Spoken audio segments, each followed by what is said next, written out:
ನಾನು ರಿಯಾನ್ ಪರಾಗ್ ಅವ್ರನ್ನ ಇಟ್ಕೊಳ್ತೇನೆ ತಂಡದಲ್ಲಿ. ರಿಯಾನ್ ಪರಾಗ್ ಅವ್ರನ್ನ ಇಟ್ಕೊಳ್ತೇನೆ, ಹೌದು, ಬಿಕಾಸ್ ಅವರ ಫಸ್ಟ್ ಕ್ಲಾಸ್ ಕೆರಿಯರ್ ನೋಡಿದರೆ ಈ ವರ್ಷ ಸಿಕ್ಕಾಪಟ್ಟೆ ಚೆನ್ನಾಗಿ ಆಡಿದ್ರು ಅವರು. ಆದ್ದರಿಂದ ಒಂದು ಪರ್ಫಾರ್ಮೆನ್ಸ್ ಬೇಸಿಸ್ ಮೇಲೆ ನಾನು ರಿಯಾನ್ ಪರಾಗ್ ಅವ್ರನ್ನ ಆ ಟ್ರೂ ಫಿನಿಷರ್ ಆಗಿ ಇಟ್ಕೊಳ್ತೇನೆ.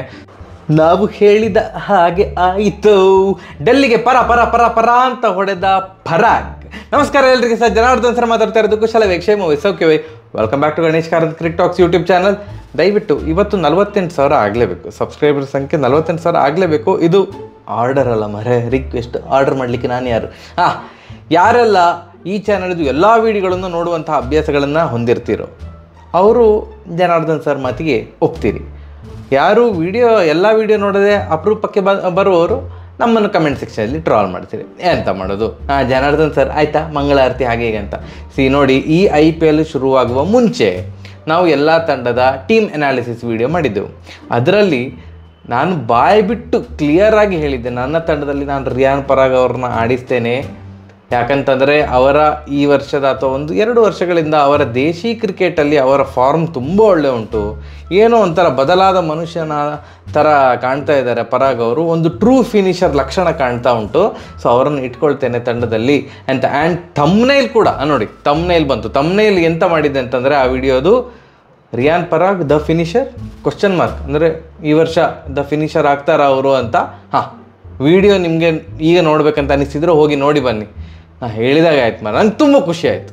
ಜನಾರ್ದನ್ ಸರ್ ಅವರ ಬಾಯಲ್ಲಿ ಈ ಮಾತು ಬರ್ತದೆ ಅಂತ ನೀವು ಯಾವತ್ತು ಕನಸು ಮನಸ್ಸಲ್ಲಿ ಅಂದುಕೊಂಡಿರೋದು ಡೌಟು.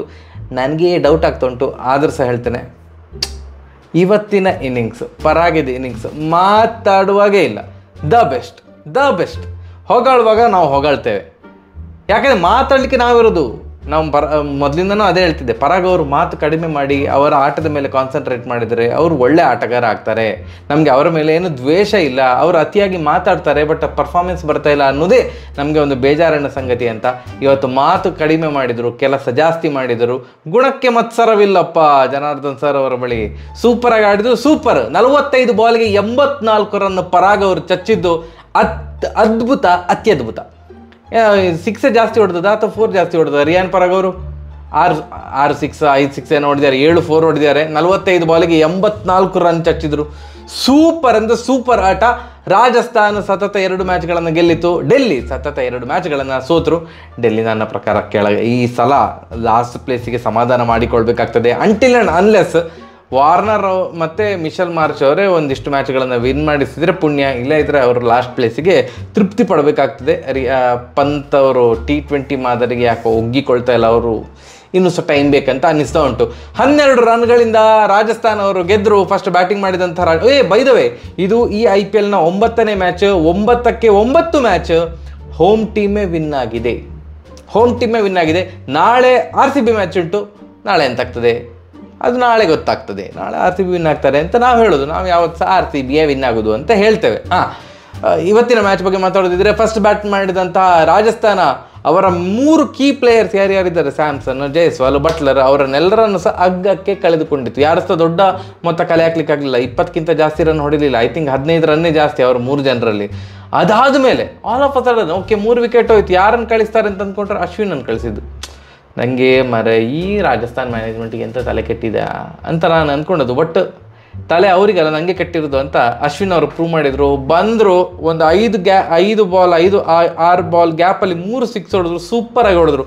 19 ಬಾಲ್ 29 ರನ್ ಹೊಡೆದು ಔಟ್ ಆಗಿ ಹೋದರು. ಅವರ ಕೆಲಸವನ್ನು ಅಚ್ಚುಕಟ್ಟಾಗಿ ನಿರ್ವಹಿಸಿದರು ದ ವೆಟರನ್.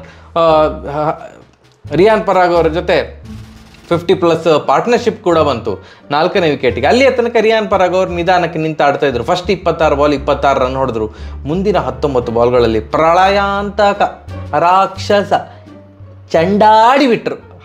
ಕೊನೆಯ 19 ಬಾಲಲ್ಲಿ 58 ರನ್ ಚಚ್ಚಿದ್ರು ಪರಾಗ್ ಅವರು. ಅವರಿಗೆ ಸಪೋರ್ಟ್ ಧ್ರುವ್ ಜುರೇಲ್ ಅವರು ಸ್ವಲ್ಪ ಕೊಟ್ಟರು, ಮತ್ತು ಹೆಟ್ಮೈರ್ ಅವರು ಸ್ವಲ್ಪ ಕೊಟ್ಟರು. But almost like 1 man show. ಕೊನೆಗಂತೂ 14 ಓವರಿಗೆ 93 ರನ್ ಗಳಿಸಿದ್ರು ರಾಜಸ್ಥಾನ ಅವರು. ಕೊನೆಗೆ 20 ಓವರ್ ಮುಗಿದಾಗ 185ಕ್ಕೆ 5 ವಿಕೆಟ್. ಎಲ್ಲಿ ಮರಲ್ಲ ಅದು ಸಹ ಫಸ್ಟ್ 10 ಓವರ್ಗೆ 57 ರನ್ ಅಂತೆ. ನೆಕ್ಸ್ಟ್ 10 ಓವರ್ಗೆ 128 ರನ್. ಅಜಗಜಾಂತರ ವ್ಯತ್ಯಾಸ. ಒಂದು ದಕ್ಷಿಣ, ಒಂದು ಉತ್ತರ, ಅಥವಾ ಪೂರ್ವ ಮತ್ತು ಪಶ್ಚಿಮ. 10 ಓವರಿಗೆ 57 10 ಓವರಿಗೆ 128 ಸೂಪರಾಗಿ ಆಡಿದರು ಪರಾಗ್ ಅವರು. ಎಸ್ಪೆಷಲಿ ಲಾಸ್ಟ್ ನೋಕಿಯಾ ಅವರ ಓವರ್ ಅಂತೂ 25 ರನ್ ಹೊಡೆದ್ರು ಅಂತ ಲಾಸ್ಟ್ ಓವರ್. ಏನು ಕ್ಲೀನ್ ಹಿಟ್ಟಿಂಗ್ ಮಾರೆ ಸೀರಿಯಸ್ಲಿ.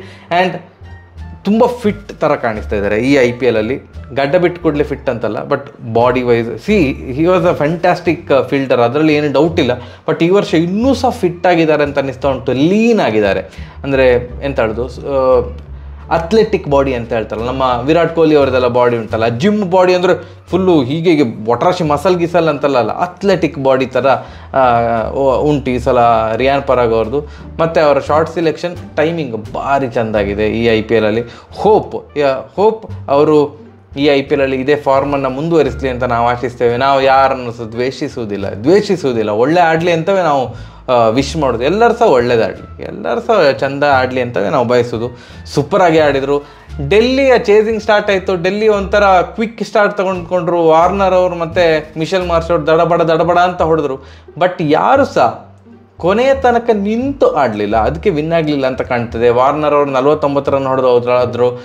ಮಿಶೆಲ್ ಮಾರ್ಷ್ ಅವರು 12 ಬಾಲಿಗೆ 23 ರನ್ ಹೊಡೆದು ಔಟ್ ಆದರು. ಬರ್ಗರ್ ಅವರು ಬರ್ಗರ್ ತಿನ್ಕೊಂಡ್ಬಂದಿದ್ರಾ ಅಂತ, ಎಂಥ ಫಾಸ್ಟ್ 150ರಲ್ಲಿ ಬೌಲಿಂಗ್ ಹಾಕೋದು, 150 ಸ್ಪೀಡಲ್ಲಿ ದಡ್ ಅಂತ ಸೂಪರ್. ಒಂದು ಓವರಲ್ಲಿ ಮಿಶೆಲ್ ಮಾರ್ಷ್ ಅವರು ಆ ಪೇಸಲ್ಲಿ ಬೋಲ್ಡ್ ಆಗಿ ಹೋದರು. ನೆಕ್ಸ್ಟ್ ಬಾಲು ರಿಕ್ಕಿ ಬೋಯ್ ಅವರು ರಿವ್ಯೂ ತಗೊಂಡ್ರು. ರಾಜಸ್ಥಾನ ಅದು ನಾಟ್ಔಟ್ ಅಂತವೇ ಬಂತು. ಬಟ್ ನೆಕ್ಸ್ಟ್ ಬಾಲ್ ರಿಕ್ಕಿ ಬೋಯ್ ಅವರು ಬಾಯ್ ಅಂತ ಹೇಳಿ ಔಟ್ ಆದರು. ಅಂದರೆ ಅವ್ರಿಗೆ ಆ ಬೌನ್ಸ್ ತಡ್ಕೊಳ್ಳಿಕ್ಕಾಗಲಿಲ್ಲ, ಗ್ಲೌಗೆ ತಾಗಿ ಹೈಟ್ ಹೋಗಿ ಸ್ಯಾಮ್ಸನ್ ಅವರು ಕ್ಯಾಚ್ ಹಿಡಿದ್ರು, ಕೀಪರ್ ಸ್ಯಾಮ್ಸನ್ ಅವರು. ಅದಾದಮೇಲೆ ರಿಷಬ್ ಪಂತ್ ಎಲ್ಲಿಯ ತನಕ ಇದ್ದರು, ಅಲ್ಲಿಯ ತನಕ ರೇಸಲ್ಲಿ ಇರಲಿಲ್ಲ ಟು ಬಿ ಆನೆಸ್ಟ್. ಡೆಲ್ಲಿಯವರು almost like ODI kind of innings ಆಡಿದರು. 26 ಬಾಲಿಗೆ 28 ರನ್, ತುಂಬ ನಿಧಾನ ಆಡಿದರು. ಅಂದರೆ 186 ರನ್ ಟಾರ್ಗೆಟ್ ಇದ್ದಾಗ ಫಾಸ್ಟ್ ಆಡಬೇಕಲ್ಲ, ಒಬ್ಬರಾದರೂ ಫಾಸ್ಟ್ ಆಡಬೇಕು. ಆ್ಯಂಡ್ ಪಂತ್ ಅವರಿಗೆ ಆ ಅಬಿಲಿಟಿ ಉಂಟು. ಆ ಅಬಿಲಿಟಿ ಇರೋದ್ರಿಂದಾಗಿ ತುಂಬ ಎಕ್ಸ್ಪೆಕ್ಟ್ ಮಾಡಿದ್ದೆವು. ಅವರ ಆ ಎಕ್ಸ್ಪೆಕ್ಟೇಷನ್ 2 ಮ್ಯಾಚ್ಗಳಲ್ಲಿ ರೀಚ್ ಆಗಲಿಲ್ಲ. ಫೈನ್, ನಾನು ಜಾಸ್ತಿ ಮಾತಾಡಲಿಕ್ಕೆ ಹೋಗೋದಿಲ್ಲ, ಜಾಸ್ತಿ ಅಂದರೆ ಅದರ ಬಗ್ಗೆ ಎಳಿತಾ ಇರಬಾರ್ದು. ಕೊನೆಗೆ ಒಂದು ಟ್ವಿಸ್ಟ್ ಸಿಕ್ಕಿತ್ತು ಆಟದಲ್ಲಿ. ಇನ್ನೇನು ಡೆಲ್ಲಿ ಔಟಪ್ಪ, ದೊಡ್ಡ ಹೀನಾಯ ಸೋಲು ಆಗ್ತದೆ ಅಂತ ಅಂದ್ಕೊಳ್ತಾ ಇರುವಾಗ ಈ ಸ್ಟಪ್ಸ್ ಅವರದ್ದು ಕ್ಯಾಚ್ ಬೋಲ್ಟ್ ಅವರು ಬಿಟ್ಟಿದ್ದು ಅಶ್ವಿನ್ ಅವರ ಓವರಲ್ಲಿ.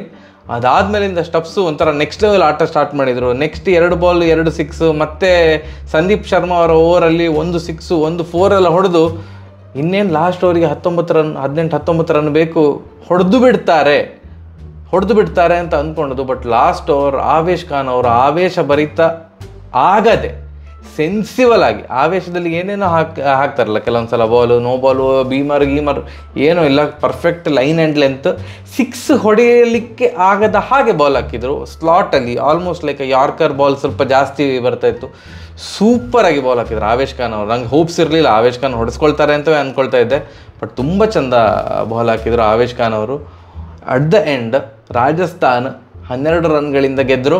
ಆ್ಯಂಡ್ ಪಕ್ಕ ಮ್ಯಾನ್ ಆಫ್ ದ ಮ್ಯಾಚ್ ಇದು, ಅಂದರೆ ಕ್ರಿಕೆಟ್ ಗೊತ್ತಿಲ್ಲದಿದ್ದವರು ಸಹ ಹೇಳ್ತಾರೆ ಆ ಹುಡುಗನಿಗೆ ಮ್ಯಾನ್ ಆಫ್ ದ ಮ್ಯಾಚ್ ಕೊಡ್ತಾರೆ ಅಂತ. ಯಾಕಂತಂದರೆ ಆಲ್ಮೋಸ್ಟ್ ಲೈಕ್ 1 ಮ್ಯಾನ್ ಶೋ ಭಯಂಕರ ಚೆಂದ ಮಾಡಿ ಆಡಿದ್ದಾರೆ ಪರಾಗ್ ಅವರು. ಒಬ್ಬ ಕ್ರಿಕೆಟ್ ಫ್ಯಾನ್ ಆಗಿ ನಂಗೆ ಭಾರಿ ಖುಷಿ ಆಯಿತು. ಆ ಇನ್ನಿಂಗ್ಸ್ ತುಂಬ ಖುಷಿ ತಂದಂತಹ ಇನ್ನಿಂಗ್ಸ್. ಶುಭಾಶಯಗಳು ರಿಯಾನ್ ಪರಾಗ್ ಅವರಿಗೆ. ಆಬ್ವಿಯಸ್ಲಿ ಈ ವಿಡಿಯೋಲ್ಲಿ ಅವ್ರು ನೋಡೋದಿಲ್ಲ, ಅವ್ರಿಗೇನು ಕನ್ನಡ ಅರ್ಥ ಆಗೋದಿಲ್ಲ, ಆದರೂ ಸಹ ನಮ್ಗೆ ಹೇಳಿಕೆ ಅಂತ ಆಗಬೇಕು. ತುಂಬ ಖುಷಿ ಆಯಿತು ನಿಮ್ಮ ಆಟ ನೋಡಿ. ಹೀಗೆ ಆಟ ಮುಂದುವರಿಸಿ. ಮಾತಾಡಲಿಕ್ಕೆ ಜನಾರ್ದನ್ ಸರ್ ಅವರಿದ್ದಾರೆ, ನೀವು ಮಾತಾಡಬೇಡಿ, ನಿಮ್ಮ ಕೆಲಸ ಆಟ ಆಡೋದು. ತುಂಬ ಚೆಂದ ಮಾಡಿ ಆಟ ಆಡಿದಿರಿ. ಇದೇ ರೀತಿಯಾಗಿ ಒಳ್ಳೆ ಫಾರ್ಮನ್ನು ಕಂಟಿನ್ಯೂ ಮಾಡಿ. ನಿಮ್ಮ ತಂಡಕ್ಕೆ ಒಂದಿಷ್ಟು ಜಯವನ್ನು, ನಿಮ್ಮ ಕೈಲಾದಷ್ಟು ಜಯವನ್ನು ನೀವು ಕೊಡಿ ಅಂತ ನಾನು ಈ ಮೂಲಕ ಕೇಳ್ಕೊಳ್ತಾ ಇದ್ದೀನಿ. ಸರಿ, ನಾಳೆ ನಮ್ಮ ಮ್ಯಾಚ್ ಅಂದರೆ ನಮ್ಮ RCB ಮ್ಯಾಚ್, ಅದರ ಒಂದು ಪ್ರಿವ್ಯೂ ಇರ್ತದೆ. RCB ಮ್ಯಾಚ್ ಇದ್ದಾಗ ಪ್ರಿವ್ಯೂ ವಿಡಿಯೋ ಹಾಕ್ತೇನೆ. ಬಟ್ ಫೋನ್ ಕಾನ್ವರ್ಸೇಷನ್ ವಿಡಿಯೋ ನಾನು ಈ ಸಲ ಮಾಡೋದಿಲ್ಲ ಅಂತವೇ ಡಿಸೈಡ್ ಮಾಡಿದ್ದೇನೆ. ಸೊ ನೀವು ರಿಕ್ವೆಸ್ಟ್ ಮಾಡಿದರೆ ಸಹ ನಾನು ಈ ಸಲ ಫೋನ್ ಕಾನ್ವರ್ಸೇಷನ್ ವಿಡಿಯೋ ಮಾಡ್ತಾಯಿಲ್ಲ, ಪ್ರಿವ್ಯೂ ವಿಡಿಯೋನ ಮಾಡ್ತೀನಿ. ಇನ್ನು ಮೇಲೆ ಫೋನ್ ಕಾನ್ವರ್ಸೇಷನ್ ವಿಡಿಯೋ ಇರೋದಿಲ್ಲ.